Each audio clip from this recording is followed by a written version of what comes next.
Selain dikenal sebagai kota wali, Cirebon juga menyimpan ragam tempat wisata ziarah. Salah satunya adalah sebuah kompleks makam di Desa Luwung, Kecamatan Mundu, Kabupaten Cirebon. Di area makam ini terdapat sebuah makam yang diyakini bersemayam jasad seorang penyebar agama Islam di zaman dahulu, yang juga merupakan cucu dari Syekh Syarif Hidayatullah atau dikenal dengan nama Sunan Gunung Jati. Syekh Raja Muhammad, nama dari tokoh penyebar agama Islam tersebut. Masyarakat setempat juga mengenalnya dengan julukan Pangeran Luhung.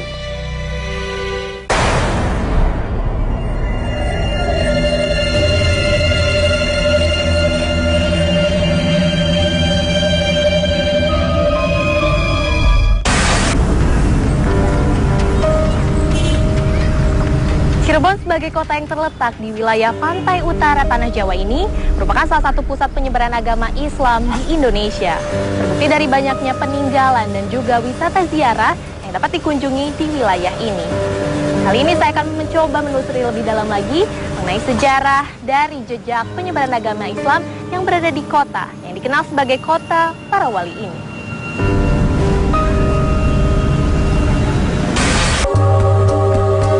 Saya pun menemui juru kunci untuk mencari informasi tentang sosok beliau. Assalamualaikum, Bu. Waalaikumsalam. Ibu, di sini ada juru pelihara makam tidak, Bu? Ada. Dengan Pak Ahmad Kusasi. Iya. Ada dashboard di sebelah sana. Mangga. Terima kasih ya. Waalaikumsalam.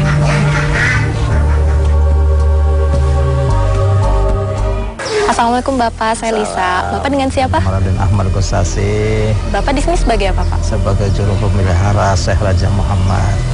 Pemelihara makam dari Syekh Raja Muhammad. Itu beliau itu siapa, Pak? Itu adalah wali Allah Habibullah yang merupakan cucunya Syekh Syarif Hidayatullah. Itu menurut sejarah. Ya, berarti ada sejarahnya ya, Pak ya? Iya, ada sejarahnya. Ya, itu bagaimana, Pak? Sejarahnya dari beliau sendiri, Pak? Oh, dari sejarah Syekh Raja Muhammad itu menurut para ulama besar, para kiai, para habaib, itu merupakan wali Allah Habibullah. Beliau adalah cucunya Syekh Syarif Hidayatullah, itu dari Dewi Kaunganten. Jadi Syekh Syarif Hidayatullah kawin dengan Dewi Kaunganten, punya anak dua, Pangeran Sampakingging dan Ratu Winaon. Nah, Ratu Winaon nikah dengan Sultan Jakarta, putra Fatahillah, itu mempunyai anak namanya Syekh Raja Muhammad. Beliau itu singgah di Buntet pesantren, ya. Nah, sudah di pesantren, beberapa lama kemudian akhirnya dia hijrah lagi ke daerah pesisir Mundu, yaitu di Alas, yaitu pesisir yang sekarang namanya Luwung, Desa Luwung, Kecamatan Mundu. Tapi Syekh Raja Muhammad disebut Mbah Luhung. Itu Mbah Luhung itu julukan dari pemberian dari pun eyangnya yang namanya Syekh Syarif Hidayatullah gitu. Itu diantaranya. Ya Pak, bagaimana Pak peranan dari Syekh Raja Muhammad sendiri selaku penyebar agama Islam di sini, khususnya di wilayah Cirebon ini? Bagaimana pengaruhnya seperti itu Pak? Nah, untuk peran sebagai penyebaran agama Islam yang mana adalah Syekh Raja Muhammad itu sudah merupakan hijrah ke sini ke daerah pesisir Mundu. Kemudian beliau itu membuat suatu padepokan. Ya dulu namanya padepokan dan sekarang mungkin pesantren ya namanya di sini. Nah, kemudian menyebarkan Islam di sini alhamdulillah dengan jerih payahnya Syekh Raja Muhammad. Kemudian pada waktu itu masih masyarakatnya kebanyakan menganut agama-agama Hindu Buddha.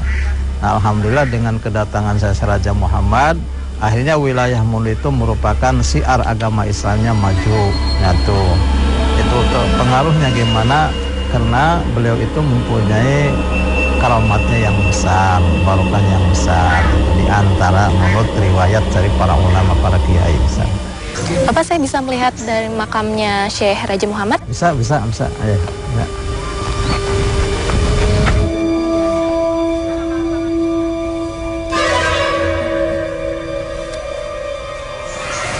Ya Pak, di sini terdapat juga banyak makam ya. Sebenarnya ini makam dari siapa Pak?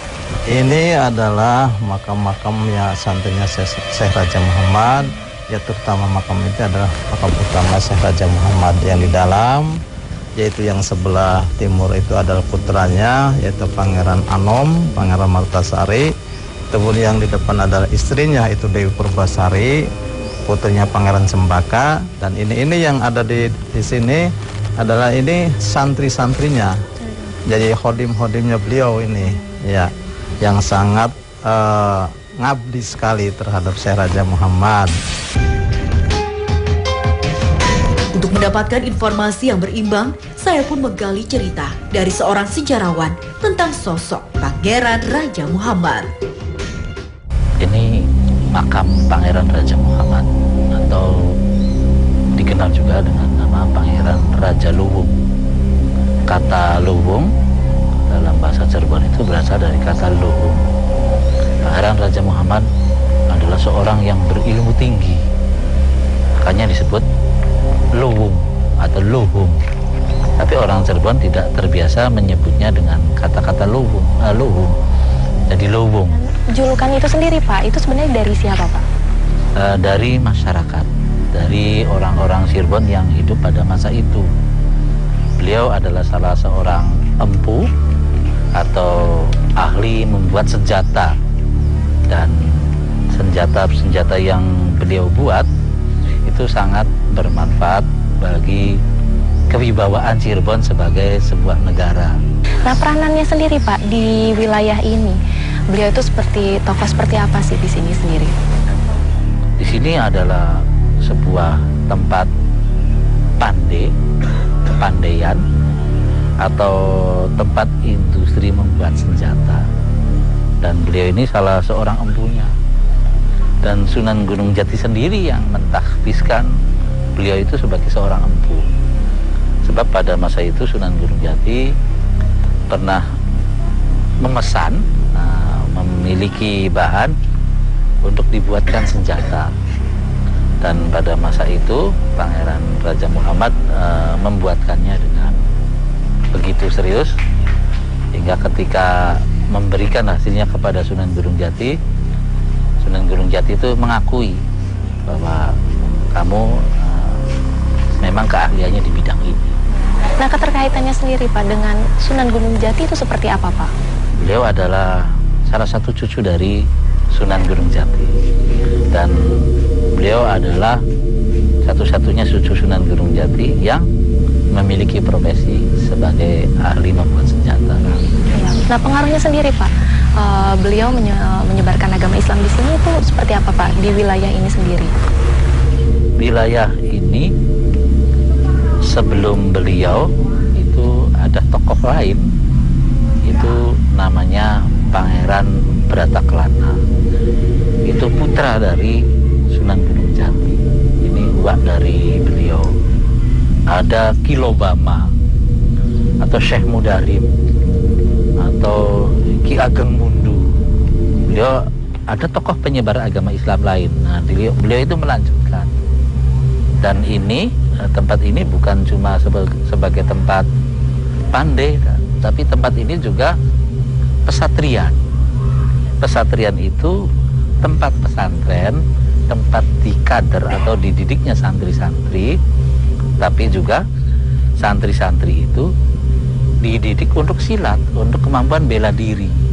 Salah satu bahwa tempat ini dijadikan pesantren atau pesatrian, itu cirinya ada 2 pohon, Pak. 1 pohon kesambi, 1 pohon asem. Dulu 2 pohon ini selalu berkaitan, dan biasanya posisi pohon ini ada di depan pintu. Jadi kesambi dan asem itu saling berkaitan. Baik Pak, terima kasih atas penjelasannya Pak ya. Assalamualaikum Pak.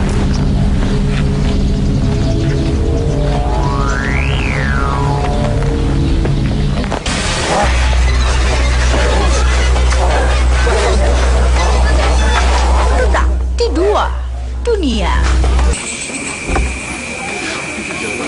Kini saatnya mediumisasi.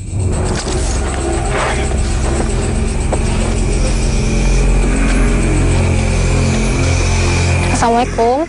Makhluk ini tidak mau menjawab salam kami. Assalamualaikum, Anda bisa Dengan berbicara? siapa Anda?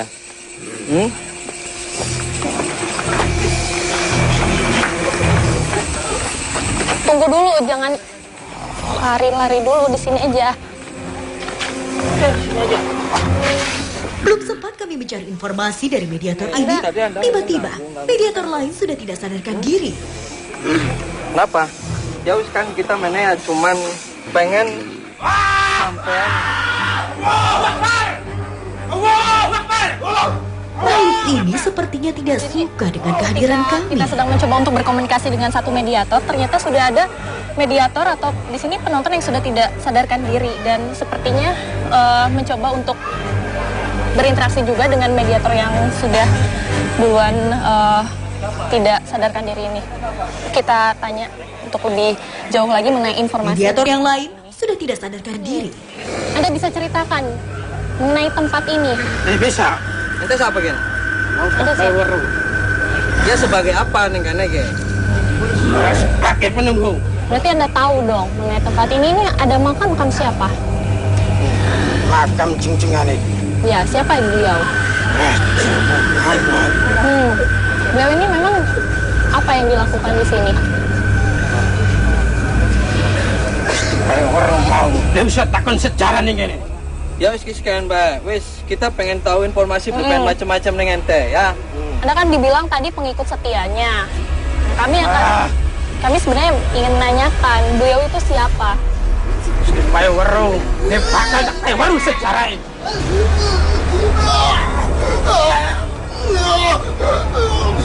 Ini siapa? Assalamualaikum. Waalaikumsalam. Siapa kia? Kenapa banji meneng? Ya, Anda siapa? Santrin. Hah? Berbeda. Santrin. Sampai belum 15 ini. Ya wis ente lunga disit ya. Mau kita lunga sedurunge ente ngalu sejarah wis ente berusaha macam-macam ya. Karena kita mainnya baik-baik, kita tidak mencuru masalah. Wis sekian bakal penyetangan sejarah bangsa anda wis bubarakan nanti Sampai yang balik aja nih gini. yang kau balik yang rumah ya. Tiba-tiba, keadaan jadi tidak terkendali. Para mediator menyerang Lisa dan Kang Ujang. Balik.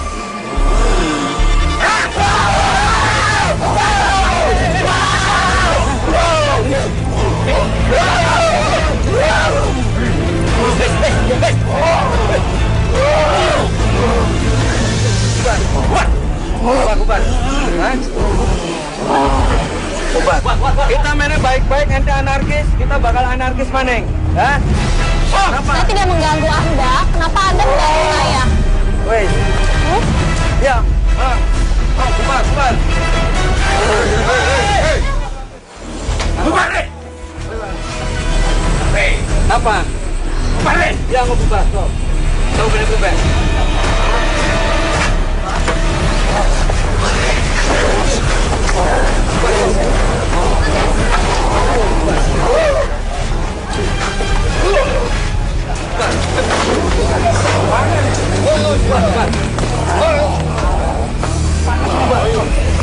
Bubar.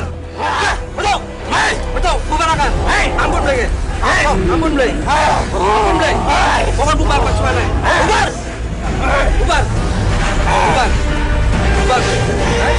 Oh, bubar.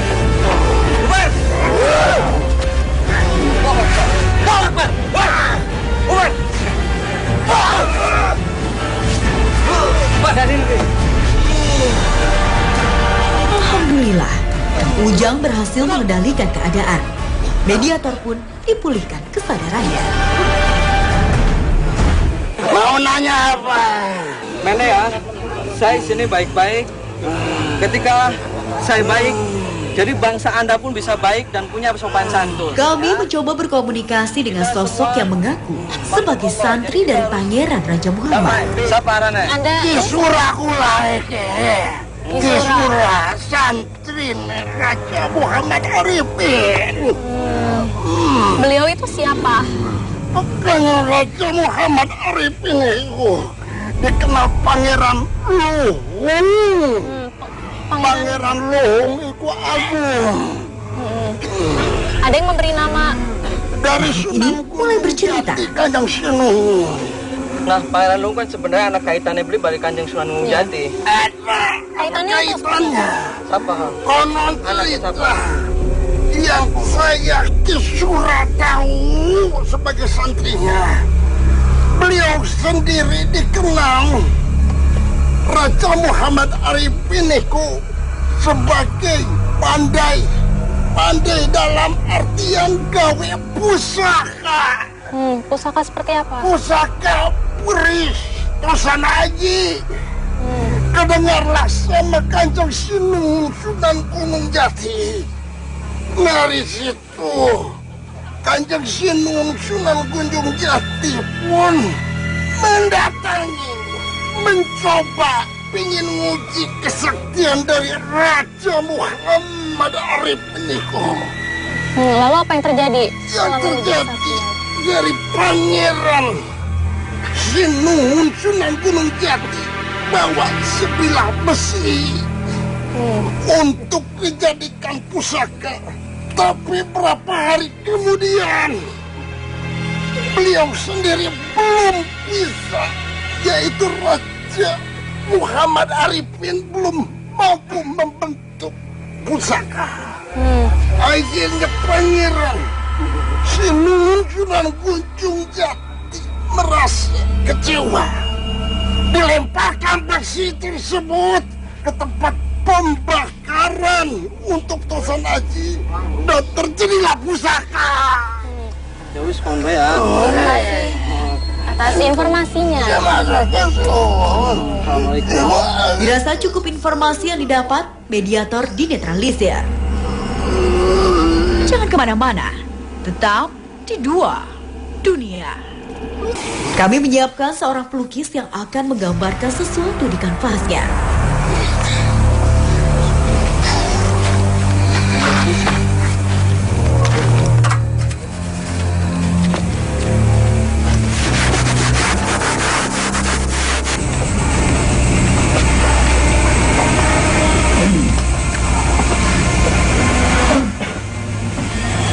Pelukis sedang menggambar, beberapa mediator kembali tidak sadarkan diri.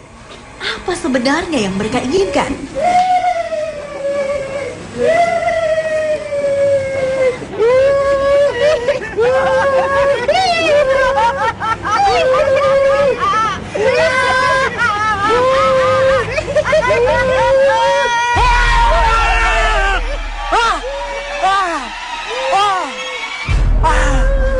Lah, kok maksudnya ngelukis priben? Emang yang Anda lihat mengonon?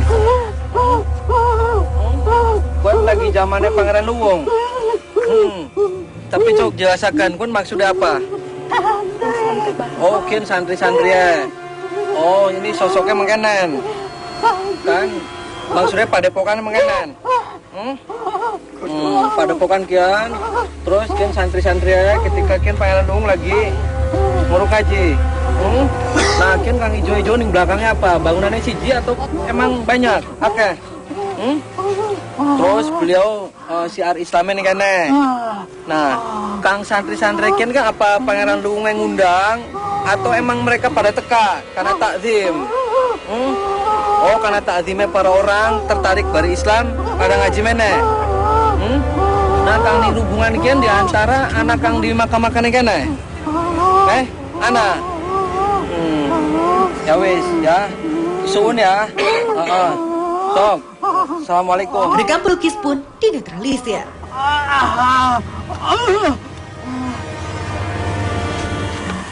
Nih, beresin bentuk. Sok itu lampu. Satu mediator kembali tidak sadarkan diri. Tampaknya ia tidak suka kami melukiskan sesuatu yang berkaitan dengan tempat ini. Bisa gambar-gambar nih gini. Gambar-gambar apa? Bisa gambar-gambarnya? Kan tahu ketika jin ya mengisahkan masa-masa lalu pun bisa. Ya, tapi ketika masa depan pun bisa. Ya. Bisa nyeramai kita. Sampai ganggu di tempat jin. Ya sih mau ganggu-ganggu priben beli je. Sampai isun dilukis. Isun, emang disok Anda nih? Aja ngaku-ngaku ya. Nah, kalau emang kin santri ya, kin kene emang posisi makamnya nih kene. Makam Anda di sini yang mana? Emang Ini yang mana? sok sebelah mana nih kene makamnya nih deh. Tunjukkan yang mana. Pilih. Coba nih deh, tunjukkan. Tunjukkan nih Kang deh. Tunjukkan yang mana makamnya. Mas. Aja mancing-mancing. Pangeran, ya kita cuma menjual kane-kane deh. Jangan menunjukkan makamnya Junjun. Ya maka sampean ingin di makam ini deh. Suara lunga. Iya, lunga.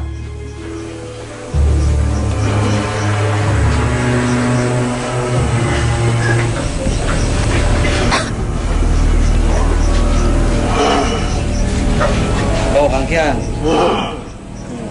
Santri. Oh, Kang Muni sebelah mana? Yang ini. Ya wis, so, wis lunga ya. Ya. Lunga ya. Iya, wis lunga. Ya. So.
Kita terangin.